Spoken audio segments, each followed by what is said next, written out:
So today we are going to be talking about the era of good feelings and the early market revolution, or sometimes you hear it called the early industrial revolution. So where we last left off was after the War of 1812. And we are moving to this time period where there's this extreme sense of nationalism and unity, known as the era of good feelings. However, also make sure that you understand the complexity of history and that it really wasn't all that much unity. There was still a lot of factions within the one political party, the Democratic Republican Party, in regards to tariffs and the bank and Western settlement. So really, this is a good period of time to where you can really dive into the complexity of American history. So let's do it. Yes, between 1815 leading into like 1820, there was a lot of nationalism and optimism. Some historians actually mark the end of the era of good feelings in 1819 with the panic, because then you have a lot of controversy over, the Missouri Compromise, and eventually we're going to get into political parties kind of dividing up again a little bit. But generally between 1815 and 1825 is considered the era of good feelings. So why is it an era of good feelings? What's going on? Well, one, you have the Democratic Republican Party. They have the majority. We know that Monroe won all but one electoral votes in 1820 because the Federalists were pretty much on the decline at this point in time. After the Hartford Convention during the war, they were seen as unpatriotic. It didn't really fit in with that sense of nationalism for the period, because they had basically tried to secede from the Union. And so Federalist Party declined on a national level. Really by 1820, they were pretty much gone.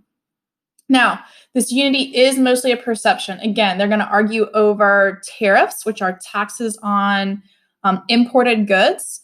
Especially like protective tariffs. They're going to argue over the constitutionality of the national bank and who it helps and who it benefits, the corruptness of it, the decisions that it makes, internal improvements. So is that the role of government to build canals, roads, etc.?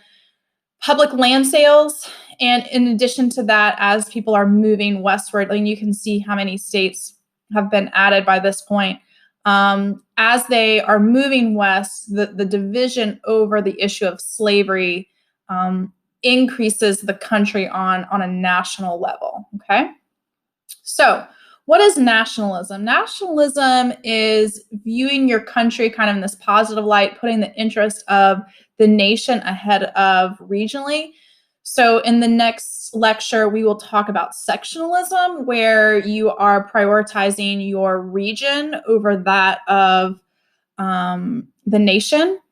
And so when we're looking at cultural nationalism, one of the things that's really important here is that the men that fought in the War of 1812, for example, so if you think about the War Hawks, the Henry Clay, the John C. Calhoun, a lot of the people that ended up becoming Democratic Republicans, they're Westerners. They're Southern, they're kind of rural, they believe in small government, but they also are very, very proud people. They were born and were adolescents during the American Revolution. Their fathers fought in the American Revolution. They've now defeated Britain, as they considered it, even though it really wasn't much of a defeat, for the second time, and they are just really proud to be an American, okay? They're going to be less focused on foreign issues like during the Federalist era, and much more focused on the expansion west and spreading government and the economy, and really capitalism is going to kind of take off during this time period, which leads us to economic nationalism. They want to grow the economy. It's much more industrial now. It's much more industrially self-sufficient than it was during the War of 1812 and beforehand. So remember, that's one of the effects of the War of 1812, is that between the Embargo Act of 1807 and the war itself, the United States was pretty much cut off from trading with England and their finished goods. And so they had to create their own factories. They had to invest in that infrastructure. It's very expensive. They had to improve the factors of production in order to be able to make more money. And with that, American businesses did very well during this time period.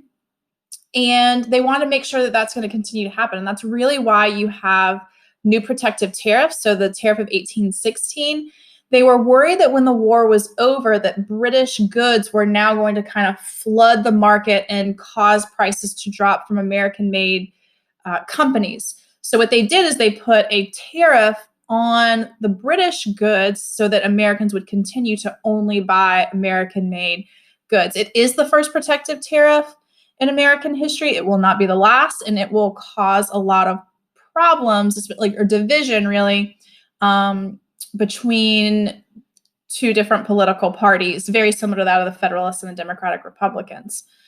Remember that tariffs tend to aid the large industrial cities, whereas more rural people or people that don't have large populated factory cities, they just see higher prices. And so that's a concern for them. Another thing that's happening during this time period is they are connecting, as Americans are expanding westward, they're wanting to improve the transportation of it. So most people lived on coastal towns and on waterways. That's a really important thing to understand about transportation at this point in time. And so they're wanting to better connect these regions. And we'll talk about that a little bit later. So when you think about economic nationalism, I want you to think about Henry Clay's American system. This is excellent SFI that you can use in any essay or short answer question where Henry Clay is one of these, the great compromiser, and he will be a politician that we're pretty much going to talk about all the way through up to the Civil War. He dedicates his life to public service. He runs for president a few times. A successful career, I would think, except for the fact that he wasn't ever elected to president, bless his heart. But anyways, Henry Clay, very prominent figure. We know him already as a war hawk. Now here he is in Congress negotiating or proposing an American system. So it has three parts, and a lot of students kind of get confused with the American system and Hamilton's economic plan because they both kind of had three different parts. And one of the parts for each of these plans happens to be the national bank.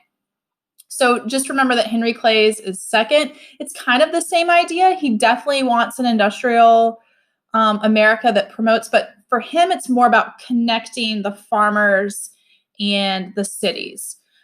He wants protective tariffs to promote American manufacture, to raise revenue. But he wants to connect the West with the East.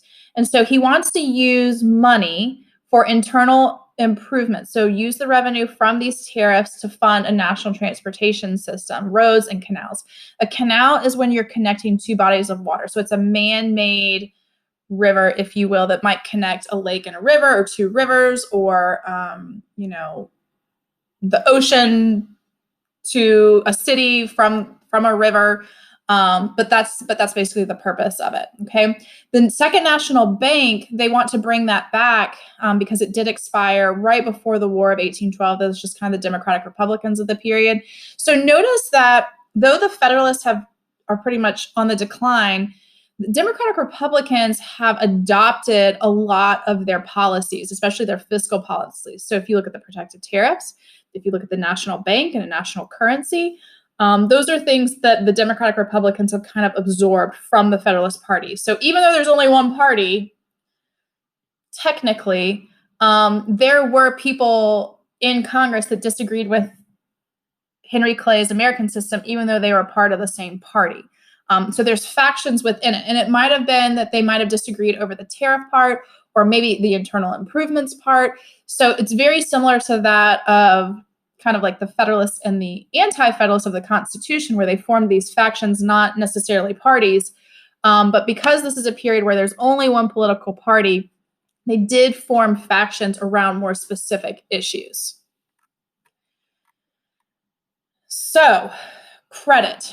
Credit is something that you guys think of like a credit card, but back at this point in time, credit is basically a loan, right? A credit card is you are borrowing money to spend it on everyday items and you swipe it, and then you pay back the loan, hopefully in full at the end of each month, so you're not paying interest. Credit is also if you want to take out a mortgage or you want to take out a car loan, like that's all the same thing, right? You think about your credit score. At this point in time in history, credit was very easy to come by. So today we look at like interest rates. When interest rates are low, that's because the Federal Reserve is trying to encourage people to borrow money. If you're borrowing money, that means you're spending money, and that's how capitalism kind of works. That's how everyone becomes successful, right? That's what they say, even though credit card debt is a very big issue today. So credit was easy to come by, mostly because state banks were giving out that money. And one of the other things that they were doing is that they were printing a bank note. So a bank note is very, very similar to like paper currency. So at this point in time, we do not have paper currency. It wasn't something that like, how do you determine the value of it? Like today, we know that printing out paper money just causes inflation.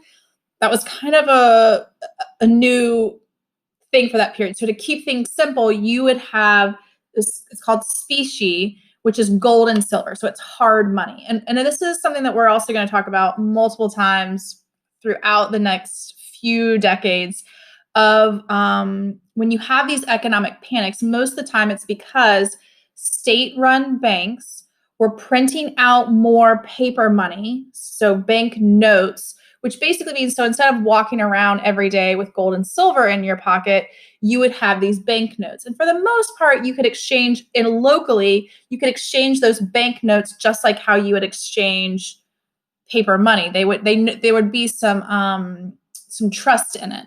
But if you went across state lines, they're like, I don't know what the Bank of the Piedmont is. Like, I'm not going to accept that. But one of the things they started to do is they started to print more notes than what they actually had in specie. So that's going to create inflation. In addition to that, farmers are borrowing more and more land. So they're going into debt in order to buy more land, new equipment, and we'll get to that with the market revolution so that they can plant more crops and hopefully try to make some more money. A continuity in American history is that farmers have always struggled. When you think about capitalism and how industry took off and kind of the American dream, that worked. For farmers, not so much. Farmers really struggled in making a profit because mostly it's like, how do you determine the price of the crop? It's ever changing. With a lot of people were trying to follow the American dream. Like if you think of the colonial area, like that was the American dream. Come to the new world, own your own land, have a farm, sell cash crops. Well, as more and more people started to do that, the supply grows of these different cash crops. And then when the supply is high, the price drops. And then how is it that you're able to achieve an American dream when the price of the crop drops so drastically? The only exception to that is cotton. But again, that's only in a certain region. And there are other reasons why they're kind of different than like a corn farmer or a wheat farmer that you would find kind of in the old Northwest, okay? So they felt like they took on these loans and they would buy more land and they would buy more equipment in order to be faster and produce more and sell more to try and make more.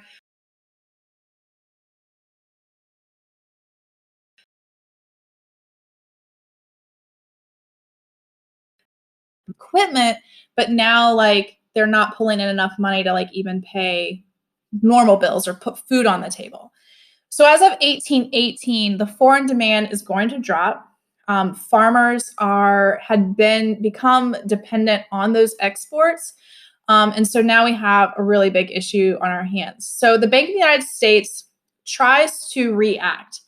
And so there's all this paper money, and where they went wrong is they said that the state banks need to get their act together and they need to get people to redeem the paper money for the hard, like gold and silver. Well, when that happens, you have a bank run. And again, remember that more people have paper money than what's actually there. And so what happens is the banks end up going under. A lot of state banks owed the Bank of the United States. To pay their debt to the Bank of the United States, state banks forced farmers and land speculators to repay their loans. So imagine things already aren't going well for you. You're not making any money because people aren't buying your crop.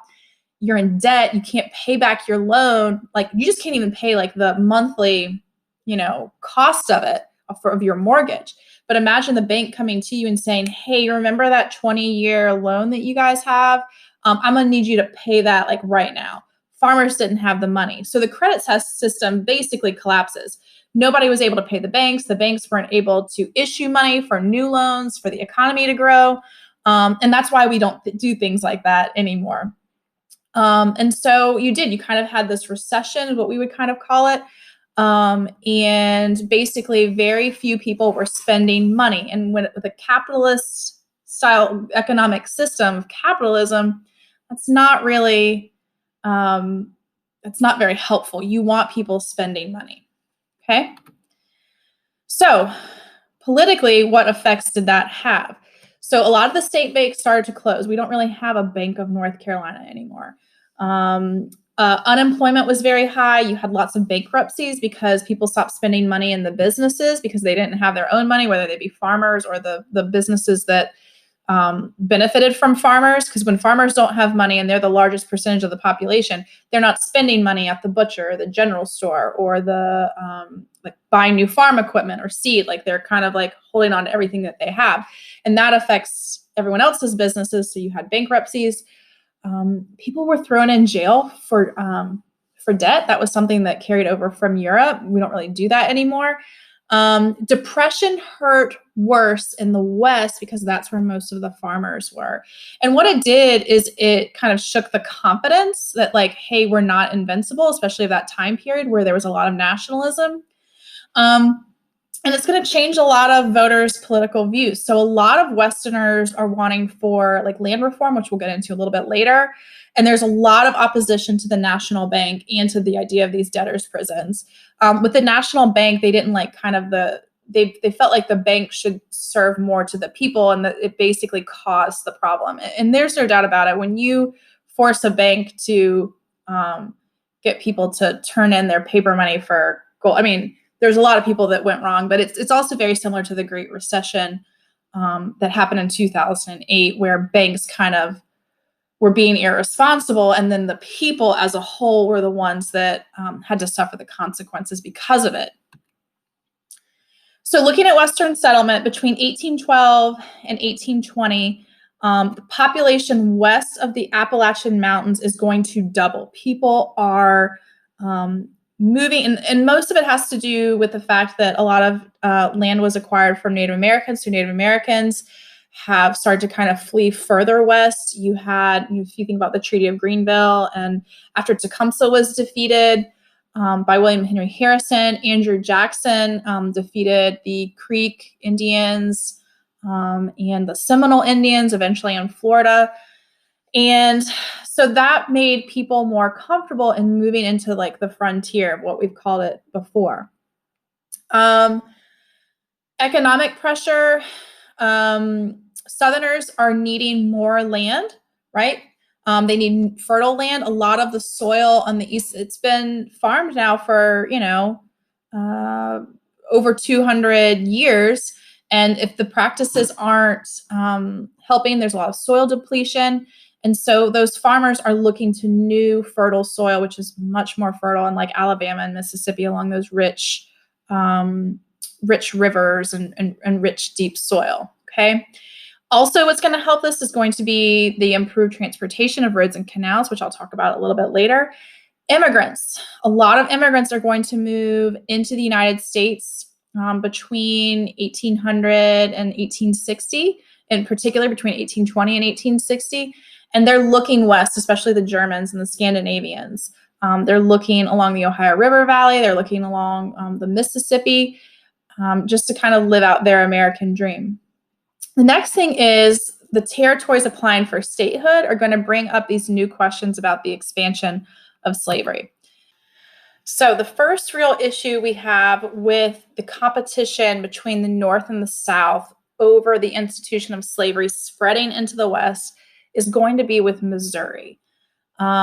Previously, they were able to kind of balance out like Vermont and Kentucky, but now in 1820, there's a bit of an issue. So Missouri is going to be a slave state. People have already expanded into Missouri. They've taken their slaves. They're growing cotton and other cash crops. Typically, the people that moved to Missouri were from other slave-owning states. But in 1818, there were 11 slave states and 11 free states in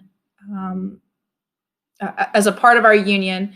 And so think about the Senate in particular. And I want you to think about why this preserving balance is going to be a priority for the North and the South. So for Northerners, it's not that they wanted to abolish slavery because they disagreed with it morally. They were very they discriminated. They also didn't really like the idea of having to compete with free blacks, so it wasn't even that issue. It had more to do with expansion west and opportunity west in the West for them. So during this time period, lots of immigrants are coming into the northern states. They are avoiding the South at all costs, mostly because of competition. There are no jobs for them, not as many jobs for them in the South because of the plantation system. And so Southerners, though, want slavery to expand into the West, just to kind of keep that political power in order to have enough people in Congress to be able to protect their economic institution. And it all kind of starts with James Talmadge of New York. And when Missouri is up for statehood, he basically, and more than likely, it just probably would have become like a slave state and no big deal. But Talmadge is a little bit worried about throwing it out of balance. And so what he basically says is, okay, well, we'll admit Missouri is a slave state, but basically this is an amendment to this. He said, how about prohibiting new slaves, because there are already slaves there, prohibiting new slaves from coming into Missouri or new purchasing of slaves, and require it that the children of Missouri slaves are to be emancipated at their 25th birthday. So kind of like a gradual emancipation of slavery. And Southerners were enraged by this because basically they saw this as the first of many attacks on their way of life.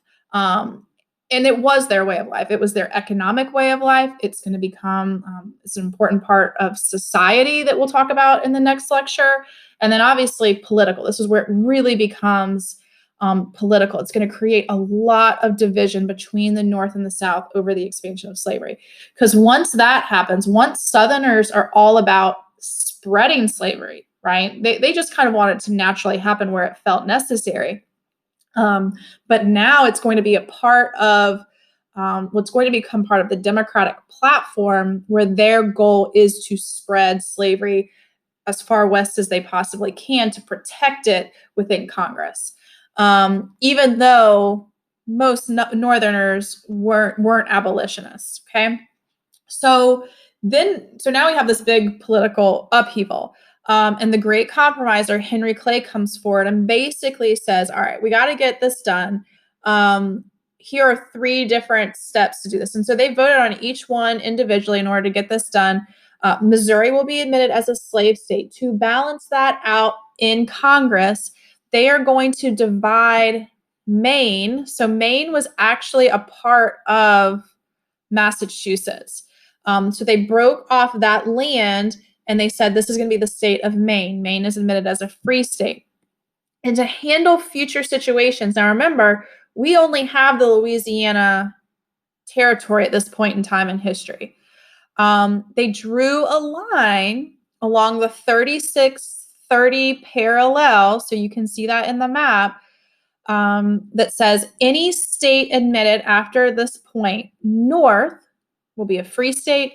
Any state south of that will be a slave state. Okay, and then that's kind of what preserved that balance for about 30 years. It's really not until 1850, but a lot happens between then and now. You're going to have a war with Mexico. There's going to be more expansionist ideas. But for right now, it's kind of this Band-Aid on this big issue that will divide our country to the point where it will lead to civil war. Foreign affairs. Okay. After the War of 1812, I think I already kind of said that we're not really that interested in foreign affairs. And so a lot of these things, when we're looking at these pieces of SFI, these terms, these events, these treaties, most of it had to do with kind of like improving relations. So you have the Rush-Bagot Agreement, where they're going to disarmament between the United States and Great Britain in the Great Lakes region.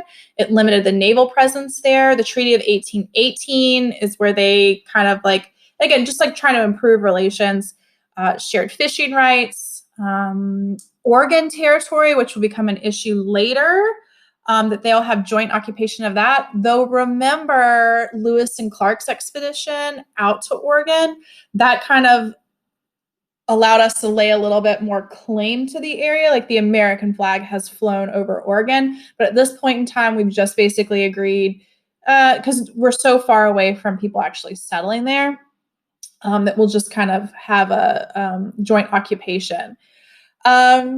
And it also decided the 49th parallel as like the border between Canada and the United States. Now in Florida, General Andrew Jackson has taken it upon himself, and Monroe supported him basically, to attack Seminole Indians. So Florida belongs to Spain. But they're having their own issues with revolutions and rebellions in South America. And so their troops are spread pretty thin. So the Seminoles had taken this opportunity, who the Seminoles have always given the Spanish a hard time. But basically what they've taken this opportunity where there are less Spanish troops in Florida, where they are attacking American soil and American settlers, like in Georgia and Alabama. And you know, again, we're trying to get people to move west and to kind of expand our economy. And it's not encouraging people when Native Americans are attacking those settlers. And so Jackson took it upon himself. We'll talk all about Jackson and his view of Native Americans in the coming chapters. But he takes it upon himself to basically invade Florida and kind of conquered it that way. Spain was kind of happy to get rid of it. And so they signed the Adams-O'Neese Treaty or the Florida Purchase Treaty. You can use those interchangeably. And that's how we were able to obtain Florida in 1819. Now, the Monroe Doctrine was something issued in 1820, and it has to do, we're going to use the Monroe Doctrine more so in future chapters. However, this is an important point in our history, foreign policy-wise. John Quincy Adams was Secretary of State, brilliant mind, the son of John Adams, former President John Adams.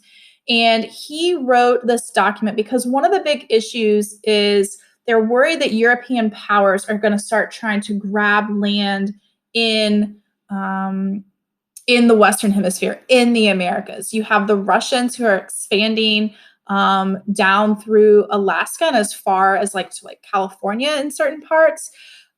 Spain is just trying to desperately hold on to possessions in Latin America, as Mexico will eventually declare its independence. And a lot of money is exchanging hands.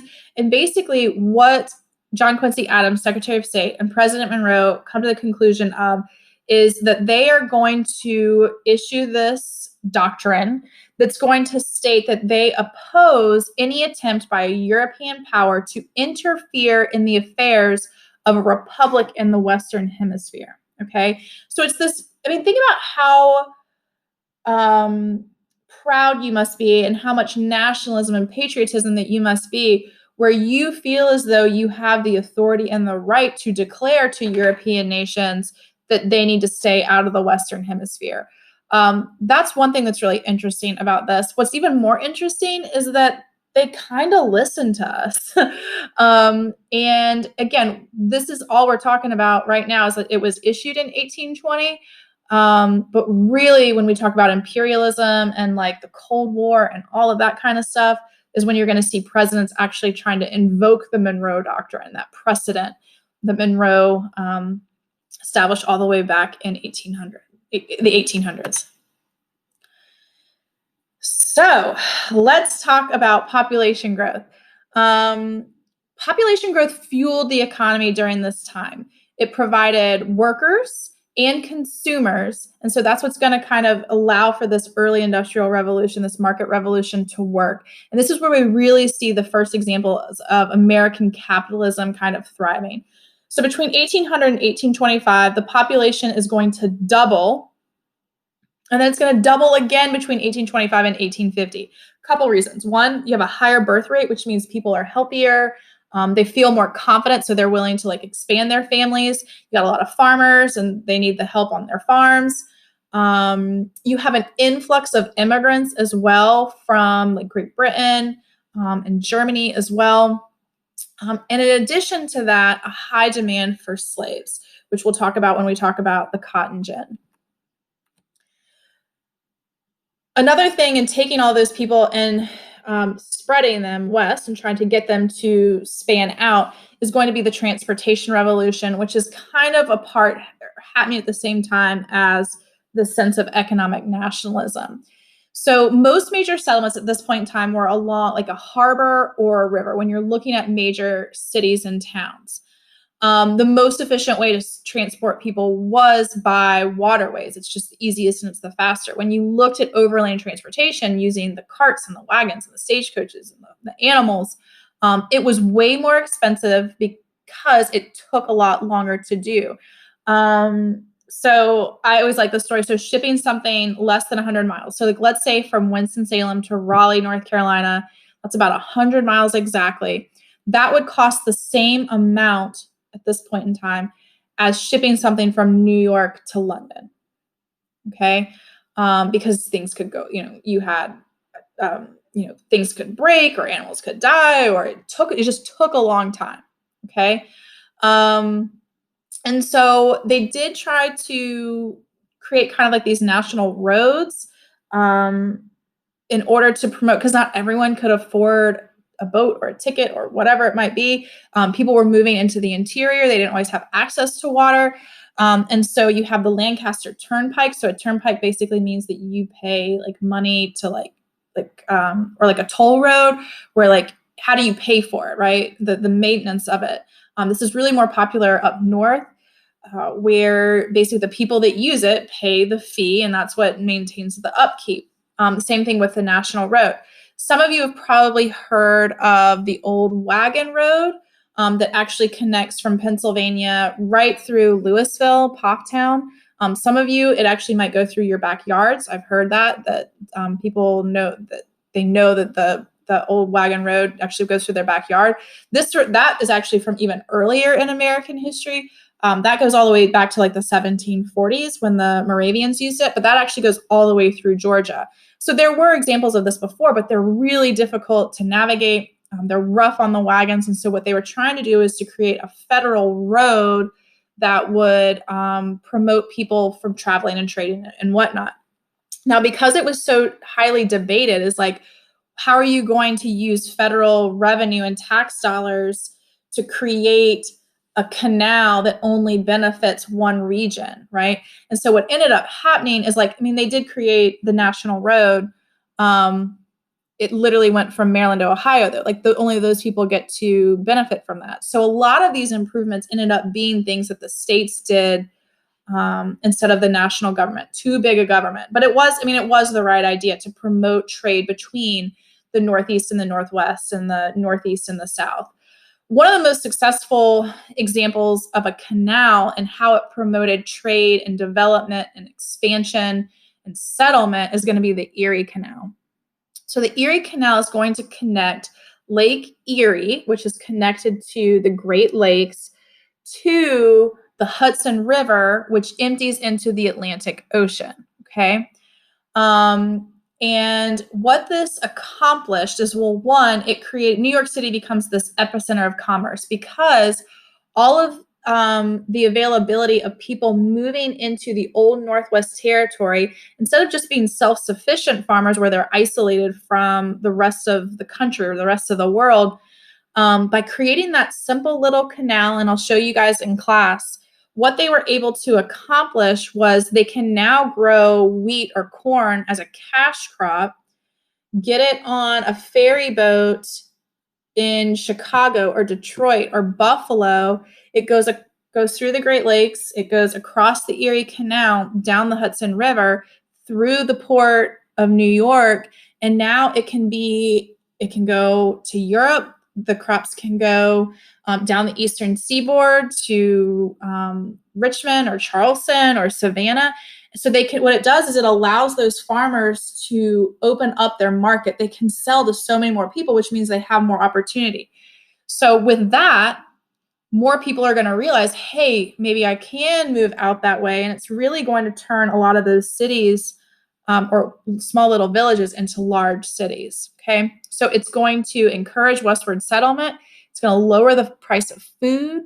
And it's going to create those stronger economic ties between particularly the Northeast and what we call the Old Northwest. And so a lot of that wouldn't be possible without steamboat technology. So before, you would have a boat and it would only be able to really go downriver. Now with technology of a steamboat, or and they'll eventually use it with steam locomotives and everything else, they're able to harness that energy, right, to create, well, you guys have seen the steamboat, right, to harness it, to be able to power it to go upriver. And then it also just speeds things up in general. So the first successful commercial steamboat is going to be developed by Robert Fulton. It is the first major advancement in transportation because of how much faster and cheaper it was than just a normal clipper. The railroad will replace it decades later as the most important advancement in transportation because it's just faster, which then also makes it cheaper. Rail lines will start connecting major cities in the 1820s, but it really isn't taking off until the 1840s and 1850s. When you think about small Western towns, they're becoming these major commercial centers between Cleveland, Cincinnati, Detroit, Chicago. They were small villages, and because of the canals and because of transportation, they are now these huge bustling cities and promoting a lot of commerce and trade. So, mechanical invention. So Eli Whitney was an inventor of the time. He invented this idea of interchangeable parts during the War of 1812 in order to help with rifles.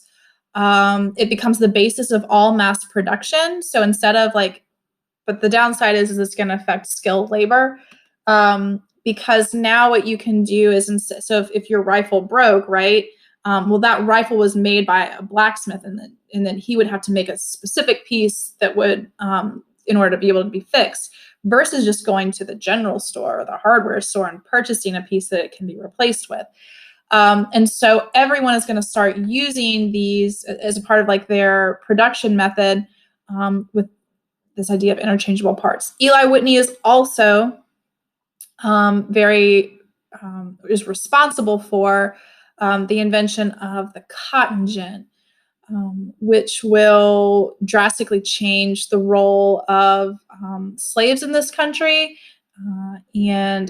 which therefore, when you're looking at the impact that enslaved people are going to have from this. So Eli Whitney originally created the cotton gin with the thought that it would reduce the need for slaves. Planters were able to purchase more land and then use enslaved people to pick the cotton. And then the machine would actually kind of do the more labor-intensive part. But we'll talk about that a little bit later. Also, states are during this time period, going to be encouraging more capitalism by the idea of purchasing stock. So you can invest in a company or invest in an idea so that businesses could grow. It reduces the risk. New laws are being created in order to kind of help with the raising of large sums of money. in order to build all these factories and canals and railroads. A lot of these things were done, attempted to be done first successfully in the private sector. Railroads will be so expensive that the government will have to do it eventually, but we'll get there. Lots of we'll get there's today. I apologize for that. The factory system was kind of created by Samuel Slater. He was a British textile worker, and he illegally immigrated to America with the knowledge that he had. So for decades, if you'd worked in a British textile factory, you were not allowed to like leave the country. Like you weren't allowed, because they were doing so well with their factories. They didn't want other countries to kind of get that information. Well, he made it to America. He built the first successful water-powered textile mill. New England area is known very well for its creeks and rivers, and they were able to use that natural resource to create lots of different factories, especially textile factories. So the War of 1812 really stimulated the domestic manufacturing there. And eventually New England is going to be the leading manufacturer of textile. So Lowell textile mills are interesting. They're kind of different. They're kind of an isolated situation, but Francis Cabot Lowell was interesting. What he basically is, he went to small rural farms, mostly in New England, and he approached us because he knew that he wanted to do this textile factory, but he wanted to make even more money. And so he's like, well, how can I make more money? I need to keep my costs down. And so he goes to these small farms and he says to the farmers, like, so I hear you have a teenage daughter. I know that sounds really sketchy, but that's literally how it went. What he did is he recruited young single women. He would sit in their father's living room or parlor or front porch, and he would say, hey, listen, you know, what good is your teenage daughter doing here right now on your farm? How about you send her to one of my textile mills in one of my communities? So he had like this factory town. He said, you know, she can be boarded, and there's, you know, women that watch over them and make sure that they're doing the right thing. They go to church on Sunday. They'll have lessons on literature and philosophy and foreign language. But they'll also work and they'll earn money. And then they'll take that money and they can help supplement your farm. Like, hey, I see you have a strapping young son there. Don't you want him to go to university one day, to college? How about her wages help pay for his schooling? And that was one of the things that happened, is where these girls were sent off to work because he could pay girls less, or women less, than he would a man. And that was kind of a part of his business plan.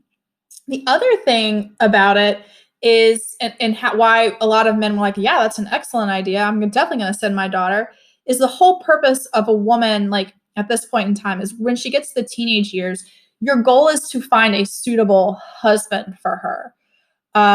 Yes, people married for love at this point in time, but it had to be the right, like, social match. And men looked for in women someone smart enough to where she could then help educate his children, his sons. It was the whole hope.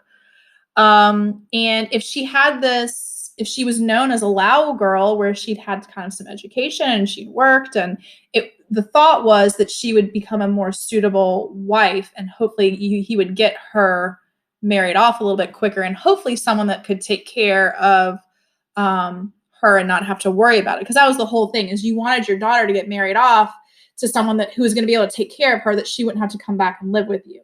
And I know it sounds horrible, but that's the reality of what it was. I'm sure these men loved their daughters very much, but that was just the reality of society at that point in time. Okay. Other companies will use Lowell, in particular with child labor decades later. So as more people are moving into the country, as more people are being born, you're going to have this natural shift that's going to take place during the early market revolution, where more people are going to start living in cities. And so factory owners are going to target those recent immigrants to work. And in addition to that, there are people that are finding it so difficult to live and be successful as a farmer are also moving into cities. And we'll talk about that on the next slide. So one of the effects, though, as more people turn towards wages and working in factories, one is the effect on craftsmen. So many skilled craftsmen, so carpenters, weavers, things like that, they couldn't keep up with the lower prices of mass production. So think about today how, the chains of whether it be, stores like Walmart and Target and how that's replacing like smaller boutiques and specialty stores. If you look at, large chains like Lowe's Home Improvement and Home Depot are replacing the smaller, shops. Like I know that there's one in Louisville that's closed down in recent years where it's like a local hardware store. It's because they can't keep up price wise. They're kind of being run out of business. And that's just kind of how capitalism works, right? People are going to purchase the cheapest things unless quality and shopping locally is something that matters to them. And that's something I want you guys to think about as consumers as you get older and as you obtain more money, hopefully. And so what starts to happen is those craftsmen are run out of business to where then they themselves have to go work in these factories. In these factories, you have really poor working conditions, long hours, low pay. They're dirty, they're cramped, poor lighting and ventilation. They're hot or they're very cold. It was not ideal. And so one of the things to kind of remember also about this time period is imagine a generation of people where they've lost their craft, right? They've lost, which was their purpose in life. And now they are forced to convert to kind of this unskilled labor that's mundane. And that's a really big issue. And it starts here during the early market revolution. It will also really play a role kind of in the big industrial revolution of like the around the time of the 1850s and 1860s. So in response to that, craft unions or trade unions were created to try and reduce the workday. The Lowell Mill Girls actually played a really large role in trying to negotiate better working conditions and better pay. The problem was at this point in time is that because there was such an abundant supply of labor with the immigrants, if you went on strike, for example, they would just bring in the immigrants. There were people that were willing to work for less than the Americans. Some states are going to outlaw unions. In particular, in the South, that will happen a little bit later on, like after the Civil War, because it's still kind of agrarian at this point. But after the Civil War, Southern states will do that. Like, for example, as a teacher that works for the state of North Carolina, I'm not allowed to join a union. It's against my contract. We'll talk more about that with the Industrial Revolution as well. And then also there were a lot of economic panics and depressions where you would have high unemployment. Well, when there's high unemployment, again, there's even more workers to kind of take in. If like their thought was, well, if you're not happy, like there are a lot of other people that would be willing to do your job. So when looking at farmers and land settlement, they're moving into what we call at this point in time the Old Southwest, which is Alabama, Mississippi, the Old Northwest, which is going to be Illinois, Indiana, Ohio. And the price of wheat and cotton were rising during these time periods. So more small farmers were moving out to grow these cash crops. Now, land policy. Historically, Federalists supported legislation that would just bring in as much money as possible, right? So they would want to sell really large tracts to wealthy speculators. So a speculator is someone that buys, so think of like a developer, someone that would buy, 1,000 acres, and then that person would sell it off and make money. Democratic Republicans and Democrats of this time period disagreed with that. Think of Jefferson, the common man. This is the future of America. They're the backbone. They're very important. And so what they would rather do is lower the price create payment plans so that more people could move out west. It actually also played a really important role during this time period, because when you look at all the immigrants that are coming into these cities, it's going to create some nativism and some xenophobia, to where they want the immigrants to move out west and to kind of keep on going and leave their cities alone. And they had to be able to make it affordable. They really wanted to promote westward expansion. That's going to be a part of the Manifest Destiny unit that we do. So as markets expand, you look at like the steam, or before the canals and the steamboats, farmers were just limited sending it south down the Mississippi River, the Ohio. Now they can sell their crops all the way east into these large growing cities.